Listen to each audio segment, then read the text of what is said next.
It is quiet now, but let us ease into this story gently. Tonight, we revisit one of the most unsettling disappearances in modern American history. A summer night in June of 1992 in the modest city of Springfield, Missouri.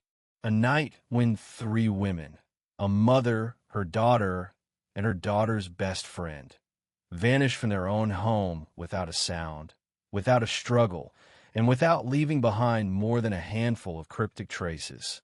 To this day, no one knows exactly what happened inside that house or beyond it. The case is remembered as the Springfield Three. Their names were Sherrill Levitt, 47 years old, her daughter Suzie Streeter, 19, and Suzie's close friend Stacy McCall, also 19. The three of them should have woken the next morning to continue celebrating the start of summer and the promise of young adulthood. Instead, their beds are found empty, their purses left behind, their cars still in the driveway.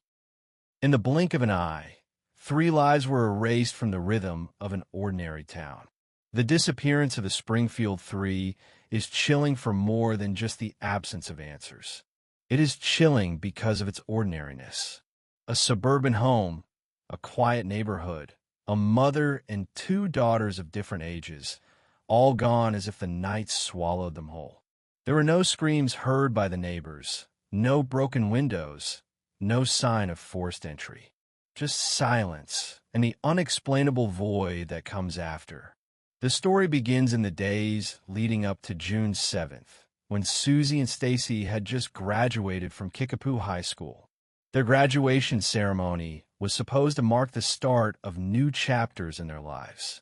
That night, as so many teenagers do, they drifted from one party to another, celebrating the transition from high school students to young adults ready for college, jobs, and independence. The energy was carefree, the excitement almost electric, the way only a summer night after graduation can feel. Yet somewhere in the weave of those celebrations, the line between safety and danger blurred, and the two young women made decisions that placed them on a path toward tragedy. Sherrill, Suzie's mother, had spent the day working as a cosmetologist, cutting and styling hair at the local salon. She was a woman of discipline, steady, and responsible, a single parent who had worked hard to provide a stable home for her daughter. She had recently bought the house on East Delmar Street, a modest one-story dwelling with a small yard and a sense of new beginnings. Friends and family described her as independent and strong-willed, yet warm, with a sense of humor that made her easy to be around.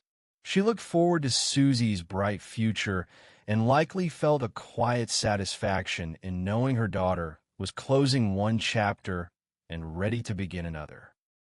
Suzie herself was described as lively, funny, and a little rebellious. She had a confident streak that sometimes pushed against boundaries, but she was deeply loyal to her friends. That night, she and Stacy, who was known for her gentle personality and kindness, had planned to spend the night at a friend's house after the parties. Plans shifted, as they often do at that age, and instead of ending their night there, they decided to head back to Suzie's house to sleep. It was a choice that seemed harmless, casual, and almost trivial. Yet that choice may have sealed their fate. The next morning, when family and friends expected to hear from them, the house was silent. Calls rang unanswered. A few who came by noticed the cars parked neatly in the driveway, purses inside the home, but no trace of the three women. Beds looked as though they had not been slept in. The porch light was broken, its glass shattered. A sense of unease crept in slowly at first, then sharply, as it became clear that the three women had not simply gone out early or overslept. They were gone, and the emptiness of the house told a story without words. From the very beginning, the case raised more questions than answers.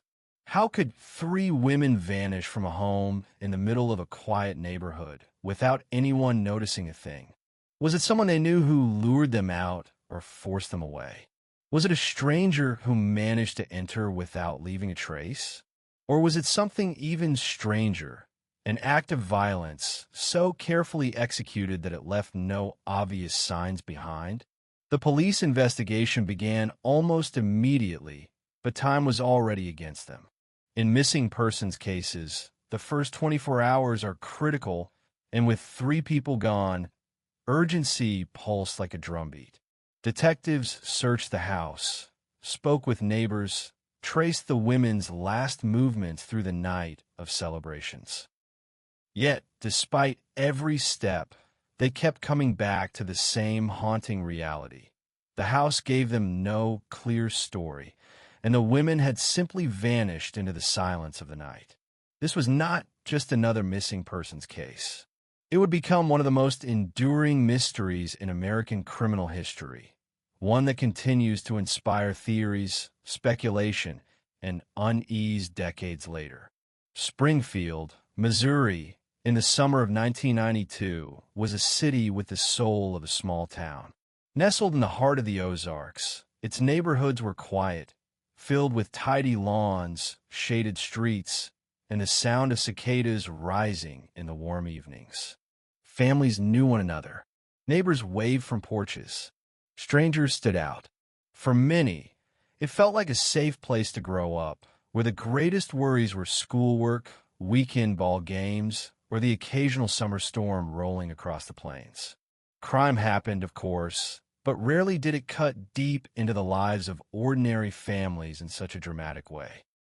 That was part of what made the events of June 1992 so jarring.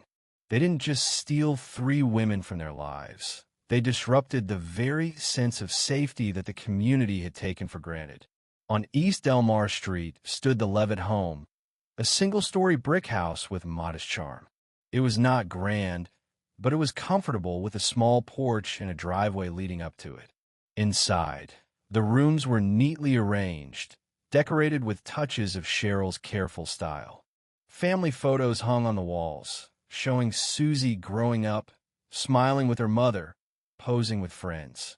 The home felt lived in and personal, a place that carried the scent of home-cooked meals, hairspray from the salon work Sherrill sometimes did inside, and the warmth of family life. That house should have been a sanctuary. Instead, it became the setting for one of the most enduring mysteries in American true crime. As the evening of June 6th unfolded, the city was alive with the energy of graduation weekend. Kickapoo High School had just released its senior class into the next stage of their lives, and the graduates were ready to celebrate. Stacy McCall and Suzie Streeter, both fresh from their ceremony, joined friends as they moved from one gathering to another.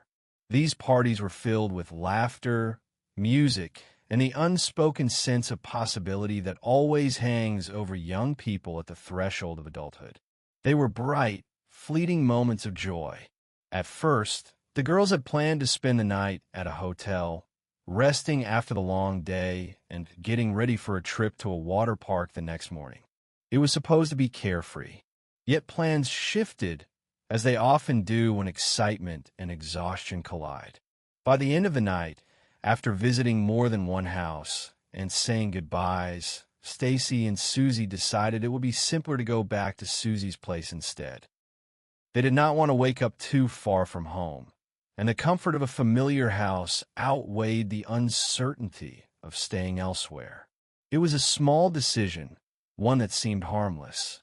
Yet looking back, it feels loaded with weight, as though that single choice rerouted their lives toward an unseen danger. Back at East Delmar Street, Sherrill had already returned home after a day of work. She was the kind of woman who liked order, and though she welcomed her daughter's friends, she also valued a sense of peace within her home. Friends described her as responsible and protective, but also as someone who enjoyed laughter and could be playful when she was comfortable. She had gone to bed expecting another ordinary night. Perhaps she thought she would hear the girls arrive, perhaps not. Either way, she likely assumed they were safe, just like any mother would when her daughter was celebrating with friends after graduation. What exactly happened after the girls entered that home remains the central question. When investigators later examined the house, they found nothing that screamed of violence. No broken glass, no overturned furniture, no signs of a struggle. And yet, they also found a chilling absence. 3 purses were neatly lined up, all belonging to the women. Cars were parked outside, untouched. Cigarettes that Suzie had never gone without were left behind. Sherrill's bed appeared as though it had been slept in for only a short while before she was interrupted. The only sign of something out of place was the shattered glass of the porch light. It is possible it was broken before. It is possible it was broken during the night.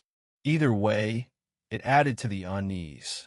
The following morning, friends expected to meet with Stacy to head to the water park. When she failed to show, they were puzzled. Calls went unanswered. They drove by the house, noticing the cars in the driveway, but no sign of anyone inside. At first, the silence might have seemed like sleeping late after a long night. But as hours passed, confusion gave way to concern, and concern hardened into fear. When police were finally alerted, the investigation began with a troubling realization. 3 women had disappeared at the same time from the same place, leaving behind almost all of their belongings. Missing persons cases are difficult enough when it is one individual, but 3? That made the mystery exponentially more complex. Detectives canvassed the neighborhood, asking whether anyone had seen or heard anything unusual in the late hours of June 6th or the early morning of June 7th. Some neighbors recalled faint noises, but nothing that stood out as alarming at the time. No screams, no commotion, no vehicles peeling away into the night. It was as though the women had been lifted out of their lives without disturbing the air around them. The house itself offered limited clues. The purses suggested the women had not left willingly, at least not for long. The cars suggested they had not driven away. Their absence seemed to defy logic. Investigators photographed, documented, and searched, but the silence of the rooms pressed in. Every object looked untouched, waiting, yet hollow in its stillness. On the morning of June 7th, the summer sun rose bright over Springfield, casting warm light across the quiet neighborhoods. It should have been an ordinary Sunday morning. Birds sang. Lawns shimmered with dew. The world outside the Levitt home looked untouched, like any other day. Inside, however, silence lingered where there should have been voices. The 3 women, Sherrill, Suzie, and Stacy, were nowhere to be found. The first signs that something was wrong came when Stacy failed to meet her friends as planned. She had promised to join them for a trip to a water park, a cheerful outing to mark the start of summer and the freedom of life after high school. Stacy was dependable. She was not the type to vanish without a word. When she did not arrive, her friends grew uneasy. At first, they considered simple explanations. Perhaps she overslept. Perhaps she was still at another friend's house. Yet calls to her home went unanswered. The ringing on the other end echoed into nothingness, deepening the sense of unease. Concerned, Stacy's friends drove to the house on East Elmar Street. Pulling up, they saw cars in the driveway, Sherrill's, Suzie's, and Stacy's. That in itself was strange. If all 3 cars were there, were the women? The friends knocked on the door, but no one answered. They called out, waiting for movement inside, but the home remained silent. It did not feel like an empty house after a party. It felt frozen, paused midlife, with everything left in place. Eventually, the door was tried and opened. Inside, the scene was deceptively normal. The women's purses sat neatly together, as though set aside for the night. Suzie's cigarettes and lighter, items she was known never to leave behind, were untouched. The beds gave no clear answers. Sherrill's looked as though she had climbed into it briefly, perhaps only for a short rest before being disturbed. The other rooms carried no clear signs of struggle. Yet something about the stillness pressed down on the visitors. It felt wrong. One of the most unsettling details was the shattered globe of the porch light. A friend, hoping to help, swept up the broken glass to prevent anyone from cutting themselves. At the time, it seemed thoughtful. In retrospect, it meant the loss of what could have been crucial evidence. That single act, along with the fact that multiple friends and loved ones entered the home before police fully secured it, complicated the investigation from the very beginning. Footprints overlapped. Fingerprints were smudged or added by well-meaning visitors. What might have been clear became muddled. As the hours ticked by, worry turned into dread. Calls were made to more friends, to relatives, and eventually to police. Officers arrived, aware that the disappearance of one woman was troubling, but the disappearance of three, all connected, was alarming. They stepped through the rooms, taking the details: purses, keys, cars, all abandoned. It was not the picture of women who had gone out willingly. Neighbors were questioned. Had anyone seen the women leave during the night? Had there been a car parked strangely, a sound that stood out? Most shook their heads. Some recalled faint noises, perhaps a dog barking or the crunch of tires, but nothing that felt remarkable in the moment. No one reported screams, no loud struggles, no breaking in. It was as if the women had been erased without stirring the world around them. Police officers knew that time was critical. The first hours after a disappearance are often the most important. Yet despite that urgency, there was little to grasp. The house offered no signs of forced entry. The neighborhood had no obvious witnesses. It was as though the night had swallowed the women whole. Word of the disappearance began to ripple outward. Family members called in their own concerns. Friends spread the news through the community. Soon, what had begun as a missed appointment grew into one of the most puzzling mysteries the town had ever faced. Springfield was not used to headlines like this. People locked their doors a little tighter. Parents kept closer watch over their children. For the first time in a long while, the city felt less safe. By the second day after the disappearance, word had spread far beyond the circle of friends and family. Springfield, a town used to the quiet routines of Midwestern life, was shaken to its core. 3 women gone, without a trace, from a house in a safe neighborhood. It defied explanation. Parents whispered warnings to their children. Neighbors looked at one another with new suspicion.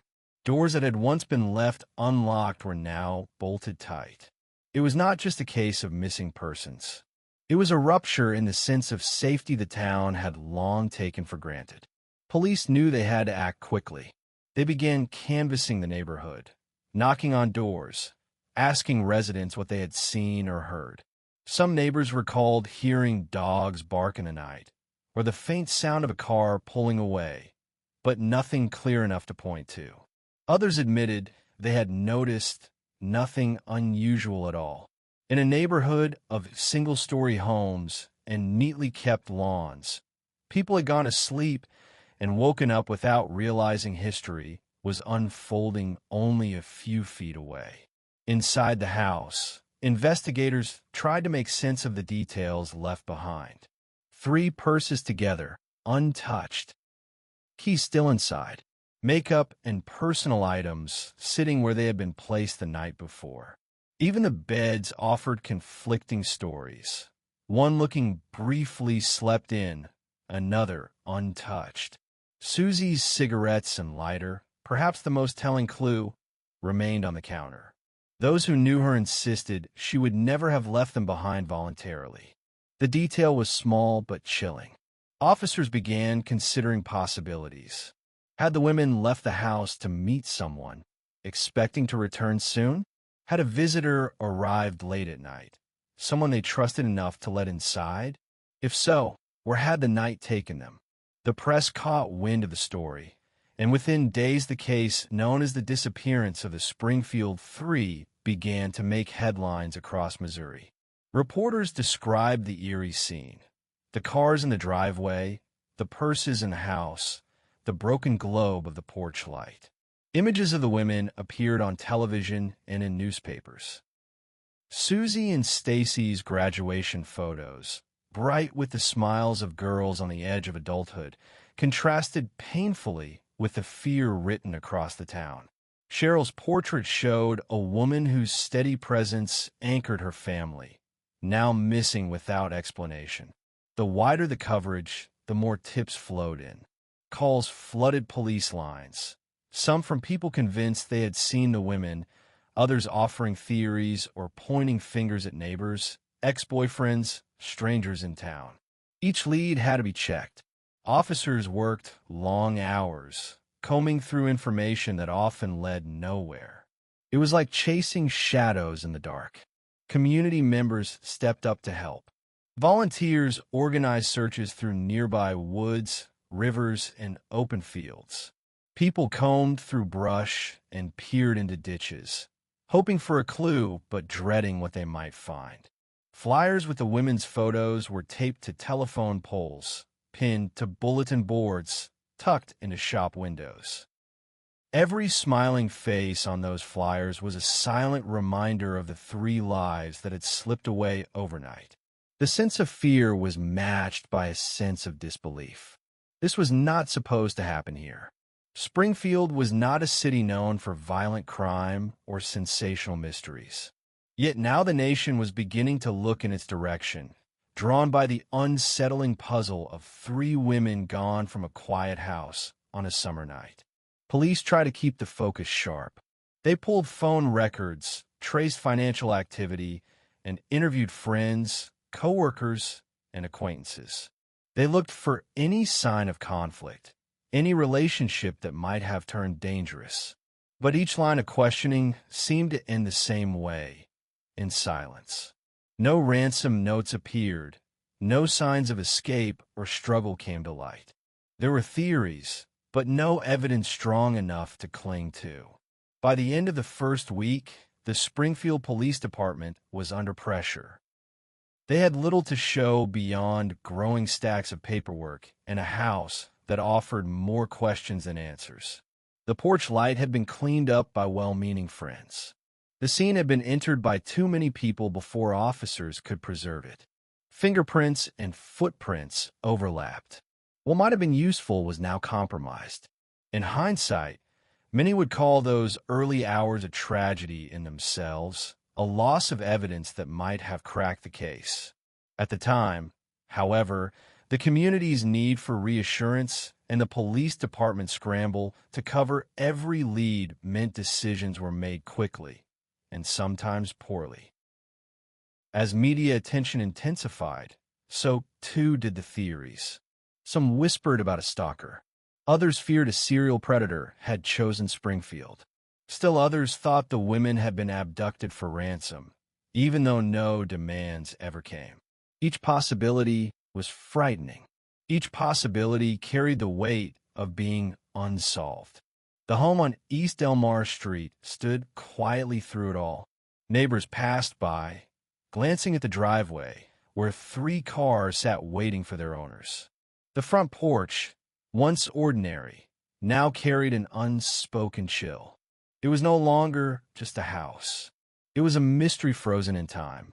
In the days following the disappearance, the investigation began branching outward into circles of people connected to the 3 women. Police knew that, in many cases of missing persons, answers could be found close to home. Friends, boyfriends, acquaintances, even casual connections. Everyone was now a potential piece of the puzzle. Stacy McCall's friends were questioned about the night of graduation. They recounted the series of changes in plan, from house parties to hotels to the decision to stay at Suzie's house instead. Each shift had been innocent at the time, but in hindsight, investigators wondered if it had been noticed by someone watching. Had the last-minute decision placed the girls in danger? Had someone expected them to be somewhere else?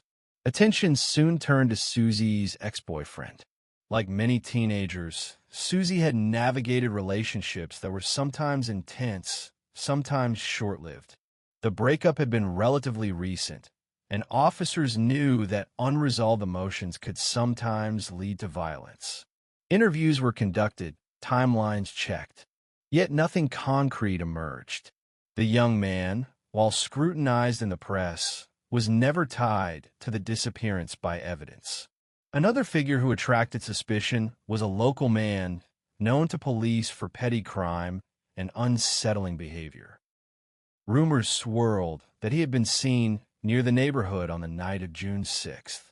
Others claimed he had spoken about the women in ways that felt inappropriate or obsessive. Investigators brought him in, asked their questions, searched for connections. Once again, nothing stuck. Even as official leads stalled, the rumor mill filled the silence. Springfield, a town unaccustomed to this level of fear, seemed to turn in on itself. Neighbors who had once shared coffee and gossip now eyed one another warily. People whispered about unfamiliar cars seen near the neighborhood. Some insisted they had noticed men loitering outside stores or driving slowly down Delmar Street. With little official information to reassure them, residents filled the gaps with speculation. Police were not immune to the pressures of this growing unease. Officers pursued tip after tip, stretching their resources thin. At one point, investigators followed a lead suggesting the women had been taken out of town. Another rumor claimed the women were being held in an abandoned farmhouse.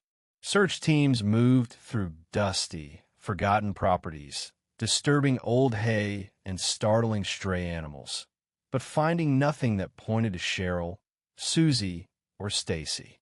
The press fed the frenzy. Local television ran nightly updates, reporters standing in front of the now iconic house on Delmar Street, narrating the latest rumors and police statements. National outlets picked up the story, fascinated by the eerie simplicity of it. 3 women, 3 cars, 3 purses, 1 house, no trace. The public was riveted. For many, the case became not just a local tragedy, but a symbol of how quickly ordinary life could fracture. Families of the missing women lived in a constant state of anguish. Stacy's parents, Janice and Stu, spoke to reporters with a mix of grief and determination, insisting their daughter would never have run away.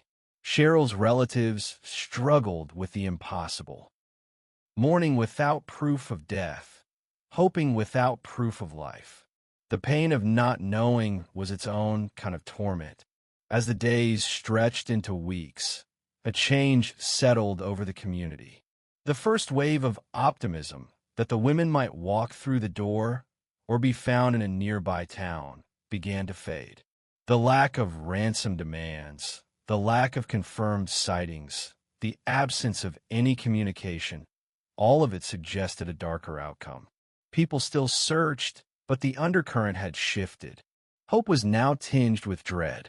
Police officers, too, felt the weight of time slipping away.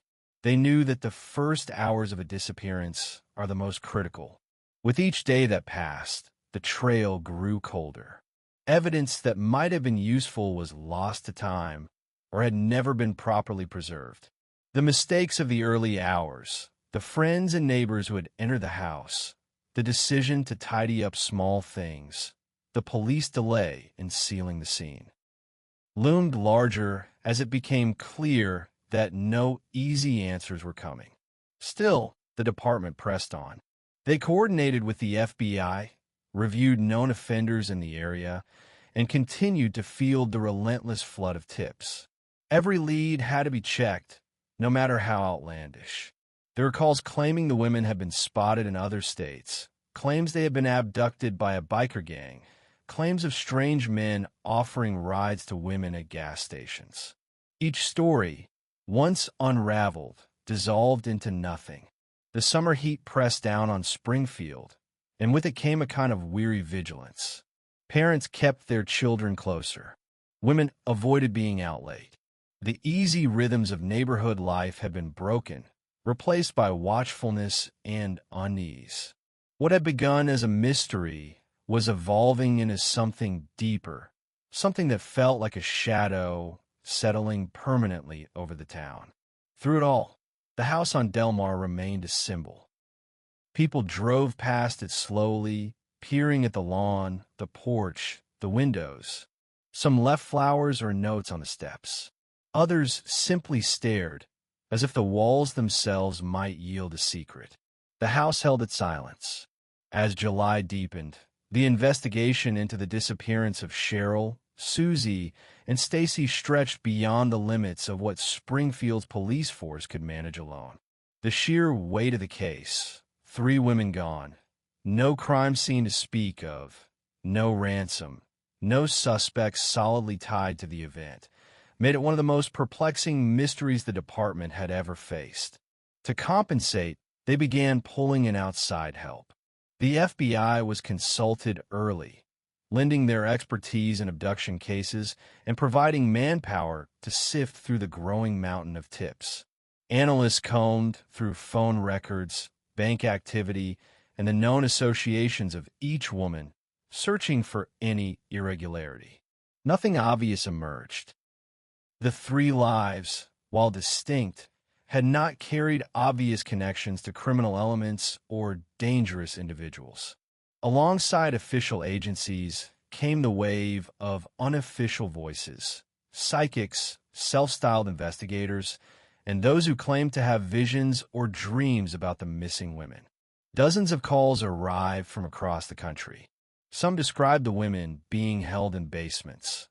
Others insisted their bodies lay hidden in shallow graves near rivers or highways.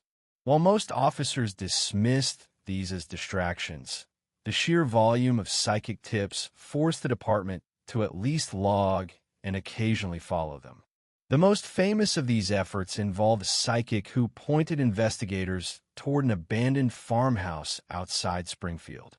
Search teams combed through the property, poking through empty rooms and crumbling barns, only to find nothing connected to the case. Still, the coverage of such attempts kept the case in the public eye. Unconventional searches also began cropping up closer to home. Volunteers walked fields, wooded trails, and creek beds with dogs. Flyers were stapled to telephone poles and taped to store windows. The images of Sherrill, Suzie, and Stacy, bright smiles frozen in photographs, became hauntingly familiar to everyone in the region.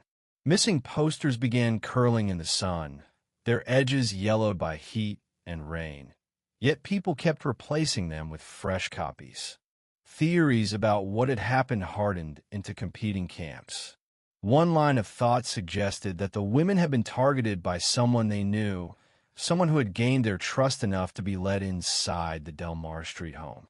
The lack of forced entry seemed to support this. But who could have been? A friend, a neighbor, an acquaintance? Police went through lists of people close to the women, revisiting interviews, pressing harder on alibis. Nothing cracked. Another theory took the opposite approach, that the women had been victims of a random predator. A transient, a stranger passing through town, someone who had stumbled upon opportunity. Some locals whispered about passing truck drivers, about men at nearby rest stops, about unfamiliar vehicles cruising quiet streets. Yet no one could explain how a stranger had managed to remove 3 people from a home without leaving evidence, without causing noise or drawing attention. A darker possibility hovered as well, the idea that the women had been taken by more than one person. The logistics of controlling 3 adults at once, 2 teenagers and 1 woman in her 40s, suggested to some investigators that this could not have been the work of a lone individual. The possibility of a group, or at least 2 perpetrators, entered the conversation. Others floated theories tied to organized crime. Springfield, though far from the major urban centers, was not untouched by drugs or criminal networks.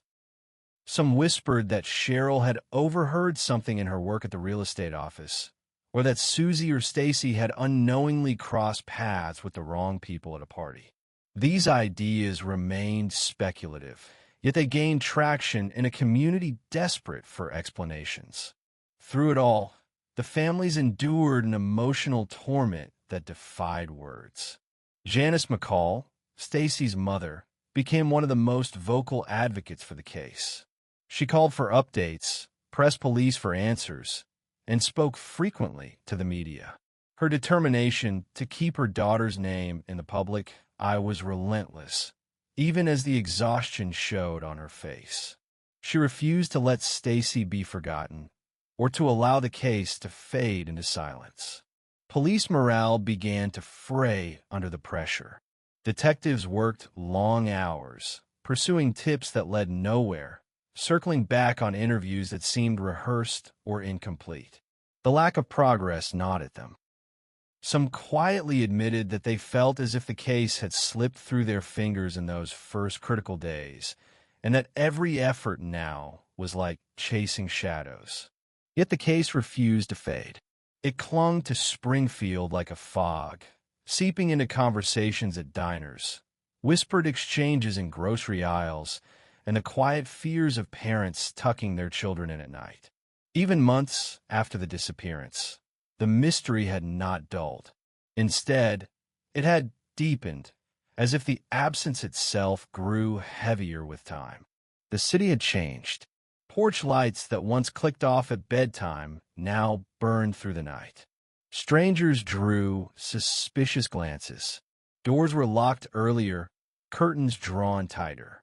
Springfield, once considered an ordinary, safe Midwestern town, had learned the uneasy lesson that safety was more fragile than it seemed. And still, the house on Delmar Street stood unchanged, holding its silence, holding its secrets. As the 1990s wore on, the case of the Springfield Three did not fade into the background. Instead, it became a kind of permanent scar on the city's conscience, an unresolved wound that time could not close. Each anniversary brought reporters back to Delmar Street. Each mention in the newspaper reopened the grief, and each false lead reawakened a hope that was too often crushed. Among the suspects who drew serious attention, one name stood out: Robert Craig Cox. A convicted kidnapper and robber, Cox had been living in Springfield at the time of the women's disappearance. He was not an anonymous drifter. He was trained, calculated, and had a violent past. Years earlier, Cox had been convicted in California for abducting 2 women and had been linked to the murder of a Florida woman, though his conviction in that case was later overturned on appeal. When news emerged that Cox had been in Springfield in June of 1992, suspicion clung to him like smoke.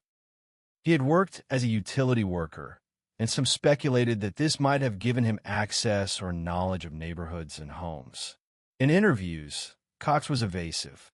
He made statements that seemed deliberately cryptic, hinting at knowledge of the case without providing evidence. At one point, he told reporters that he knew the women were dead and that they would never be found, though he refused to say how he knew this. Police investigated him thoroughly. His background, his movements, his associates, everything was pulled apart. They found troubling connections, but nothing concrete. Cox never cracked under questioning, and while he remained a person of interest for years, no charges were ever filed in connection to the Springfield Three. His presence in the narrative only deepened the sense of dread. There were other suspects as well, though none carried the same weight. Various men were questioned, their alibis examined, their homes searched. Rumors spread of suspicious vehicles seen in the neighborhood that night, of unfamiliar faces at gas stations or diners. Each time a new lead appeared, the community's attention flared, only for the hope to dim again when nothing came of it. The police, for their part, faced increasing criticism. The early mishandling of the crime scene, the porch light replaced, the dozens of visitors who had entered the home before it was secured. haunted the investigation. Evidence that might have been preserved had been irretrievably lost. Detectives knew this, and it weighed heavily on them. No matter how many interviews they conducted, no matter how many tips they followed, the fact remained. The first hours, the most crucial hours, had slipped away. Despite these frustrations, the case remained officially active. Detectives rotated in and out, new eyes trying to find something the old ones had missed. The FBI assisted intermittently, lending expertise in profiling and abduction cases. Still, the file grew heavier with each passing year, filled with interviews, reports, maps, photographs, and dead ends. For the families, the years were cruel. Janice McCall became a tireless advocate for missing persons, channeling her grief into activism. She helped establish organizations, pushed for legislation, and worked to keep Stacy, Suzie, and Sherrill in the public's memory. Her resilience inspired many, but behind her determination was an unending pain. Every holiday, every birthday, every quiet evening in the house carried the absence of her daughter. The community adjusted in its own ways. The house on Delmar Street was eventually sold, its walls repainted, its rooms filled with new lives. But for those who remembered, it remained haunted by association. Parents used the story as a warning to their children. Never open the door to strangers. Never walk alone at night. Always call home. The Springfield 3 had become both a personal tragedy and a cultural caution. As the decade ended, the mystery showed no sign of resolution. Theories abounded, but they all circled the same void.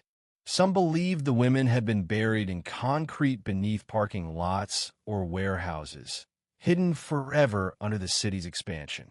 Others insisted their remains lay in remote wooded areas, beyond the reach of searchers. Theories tied to organized crime persisted, as did suspicions of local predators. Through it all, the image of the three women remained frozen in time. Sherrill, the steady mother, Suzie with her spark, Stacy with her bright future. Three lives cut from the fabric of Springfield without explanation. Their disappearance was not only a case file, but a story whispered late at night, a warning about how quickly the ordinary could fracture into nightmare.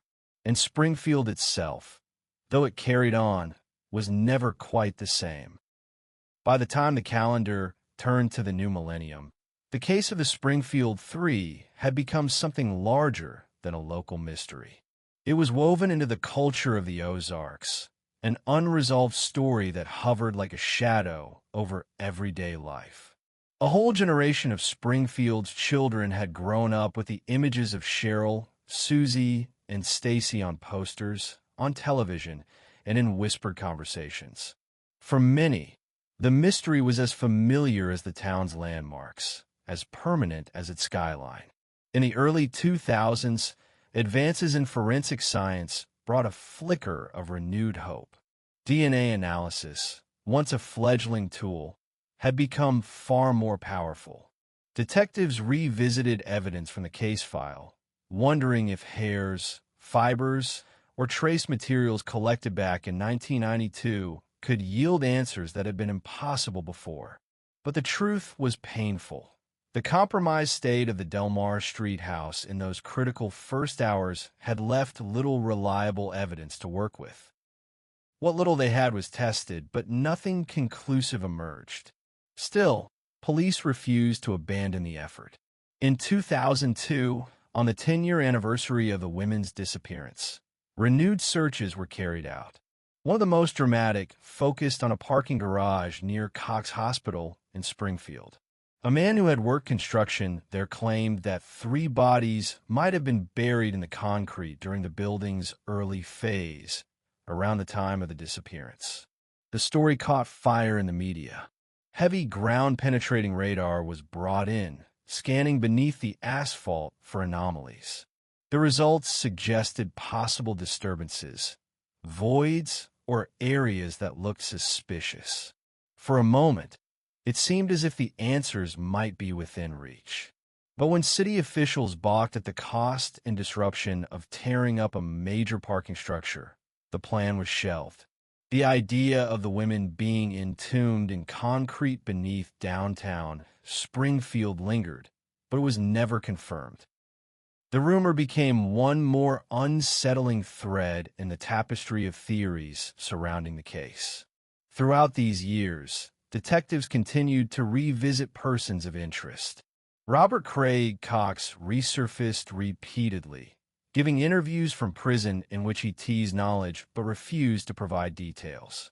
He told one reporter that the women had been murdered and buried, and that their bodies would never be recovered. His cryptic confidence was maddening, yet when pressed, he offered nothing prosecutors could use. To some, Cox was taunting the community. To others, he was simply enjoying attention. But either way, his shadow over the case never lifted. The families, meanwhile, bore the years with remarkable strength. Janice McCall became almost synonymous with the case, her voice calm but unyielding as she gave interview after interview. She kept Stacy's memory alive, not only for herself but for the city. She worked on advocacy initiatives, organized memorials, and connected with families of other missing persons. Her resilience was admired, but those close to her knew the toll it exacted. The absence of her daughter was an ache that time could not dull.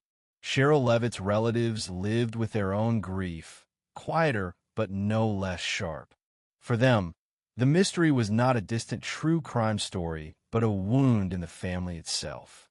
The same was true for Suzie's friends, who had watched their high school years turn from celebration to mourning. Each anniversary, classmates placed flowers or notes at makeshift memorials, small gestures to honor what had been stolen.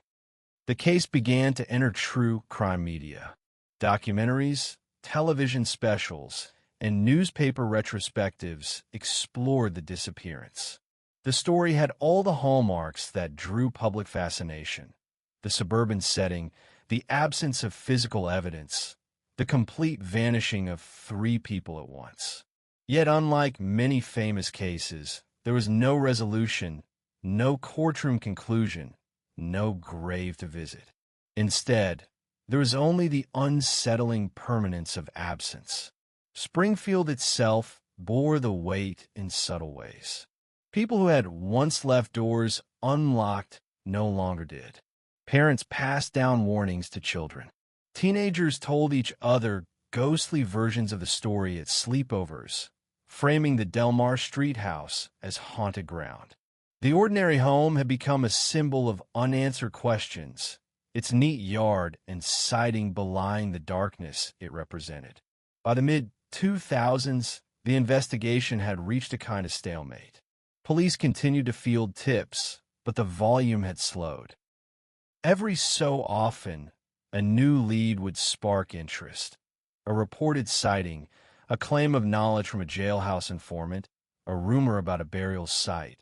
But time and again, these dissolved into nothing. The case file swelled thicker, the weight of paper itself a testament to years of unanswered effort. Yet despite the frustration, the story refused to release its grip. It was kept alive not just by investigators, but by ordinary people who could not shake the question: how could 3 women vanish without a trace from their own home in the middle of a quiet town?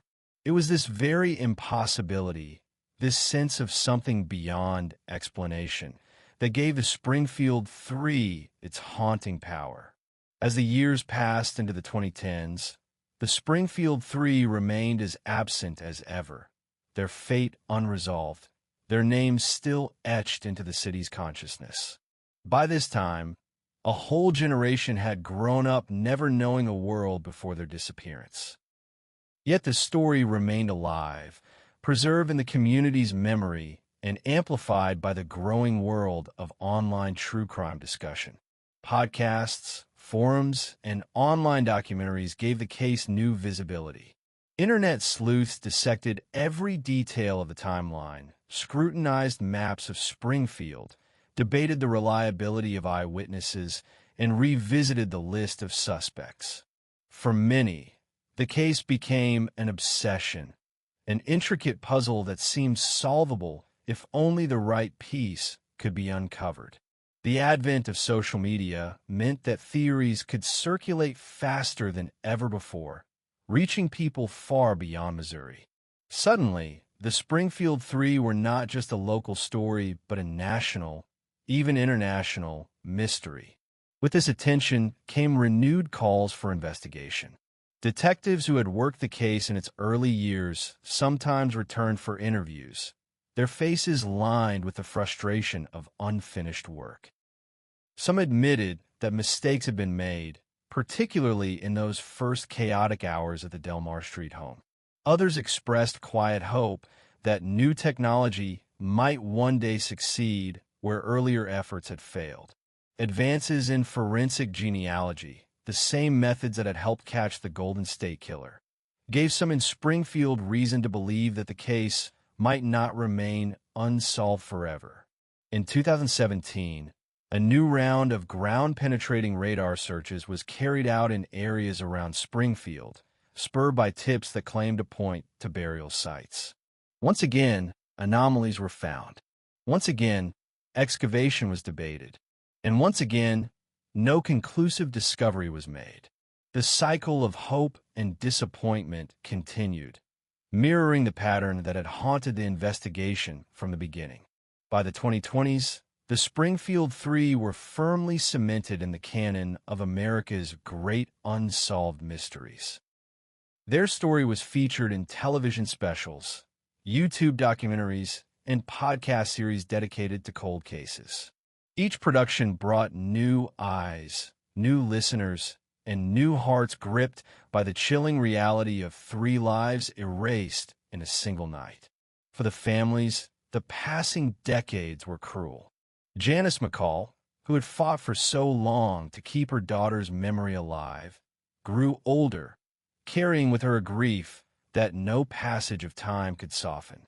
Friends of Suzie and Stacy married, had children, built careers, milestones that the 2 young women had been denied. Sherrill Levitt's absence left a silence in her family that no words could fill.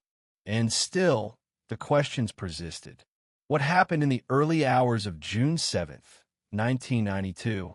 How could 3 women from different stages of life vanish together, leaving no trace? Was it the work of a single predator, someone who had planned meticulously? Was it a crime of opportunity, a chance encounter that spiraled into tragedy? Or was it part of something larger, tied to organized crime or secrets buried deep within Springfield's underworld? Even now, answers remain elusive. What is left is the story, a story retold, reshaped, and remembered with each new voice that picks it up. For Springfield, it is more than folklore. It is a cautionary tale, a reminder of fragility, a scar that has never healed. Today, the house on Delmar Street still stands. It has passed into the hands of new owners who live their lives within walls once filled with absence. To an outsider, it looks like any other home, modest, ordinary, quiet. But to those who know, it is a place where time broke. It is a symbol of 3 lives interrupted, 3 stories unfinished, and a mystery that refuses to fade. And so, as the decades stretch on, the Springfield Three remain suspended between memory and myth, between fact and speculation. Their disappearance is not simply an unsolved crime. It is a reminder of how fragile safety can be, how quickly normal life can vanish, and how deeply a community can be marked by a single night. As the story of the Springfield Three crosses more than 3 decades, it has taken on a shape that is almost mythic. It is not just a case file anymore, or a mystery whispered about by locals. It is part of a larger narrative about loss, about the limits of knowledge, and about the ways communities carry unanswered questions across generations. When people in Springfield walk past the Delmar Street home, they don't just see siding, brick, and windows. They see a point where safety and certainty unraveled.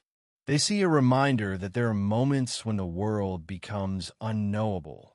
Over the years, authors and filmmakers have drawn from the Springfield Three when exploring themes of disappearance and the unknown. While no single best-selling book or blockbuster film has fully captured their story, echoes of it can be found in works of fiction, in television episodes that borrow elements of three women gone missing at once, in documentaries that attempt to recreate the tension of that June night. The Springfield case has seeped into the broader cultural imagination not through one definitive telling, but through countless references and retellings that prove its enduring grip. True crime enthusiasts often note that the Springfield Three stands apart from other famous cold cases. There are no crime scene photographs to pore over. There are no trial transcripts because no one has ever been charged. There is no grave where people can gather to leave flowers. Instead, there is absence itself. And somehow, that absence has become louder than evidence ever could have been. It has left room for speculation, for obsession, and for grief that never finds its closure. Even in recent years, the Springfield Police Department has confirmed that the case remains active. Files are not gathering dust in a forgotten archive. They are reopened, reread, and occasionally retested when technology allows. Detectives still take calls, still receive tips, still chase down leads, even when experience tells them that the likelihood of resolution diminishes with time. Their persistence is, in its way, an act of respect, a recognition that Sherrill, Suzie, and Stacy deserve the dignity of truth, even if it comes decades late. Yet, truth remains elusive. And perhaps that is why this story remains so powerful. It reminds us of the edges of what we can know. It forces us to sit with uncertainty, to dwell in the discomfort of mysteries that resist closure. For those who listen today, years removed from that summer night, it is not just the crime itself that lingers, but the silence that followed it. The unanswered calls, the empty house, the unfulfilled futures. This is the moment our story comes to a close.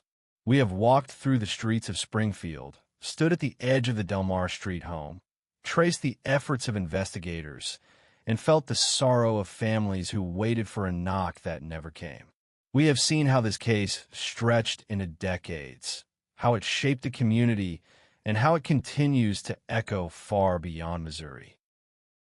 Thank you for listening to the story of the Springfield Three.